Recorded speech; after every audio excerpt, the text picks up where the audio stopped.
সুন্দরবনে চোরা শিকারীদের হাতে খুন হন বন দপ্তরের কর্মী। শনিবার রাতে বোট নিয়ে জঙ্গল সংলগ্ন নদীতে টহল দেওয়ার সময় হরিণ শিকারীদের মুখোমুখি হন বনকর্মীরা। তখনই দুষ্কৃতীরা গুলি চালায়। ঘটনার ফলে মৃত্যু হয় বন দপ্তরের ওই কর্মীর। তার মাথায় কুড়ুলের আঘাতের চিহ্ন রয়েছে। বন দপ্তর ও পুলিশ সূত্রে খবর, নিহত বনকর্মীর নাম অমলেন্দু হালদার, রায়দিঘির বাসিন্দা তিনি।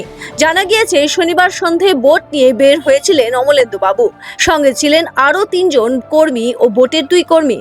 সুন্দরবনের বিদ্যা রেঞ্জে অফিসের অধীনে নেতাধোপানি ক্যাম্প এলাকার জঙ্গলে হরিণ শিকারীদের তাদের মুখোমুখি হয়ে পড়ে বলে খবর। তখনই দুপক্ষের মধ্যে ব্যাপক গুলির লড়াই শুরু হয়। চোরা শিকারীদের ছোড়া গুলি লাগে অমলেন্দু বাবুর শরীরে, যদিও পরে তাকে কোপানো হয় বলেও মনে করা হচ্ছে, কারণ তার মাথায় কুড়ুলের গভীর ক্ষত চিহ্ন রয়েছে।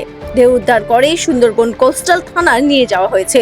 ময়না তদন্তের জন্য পাঠানো হয়েছে দেহ। শুরু হয়েছে তদন্ত।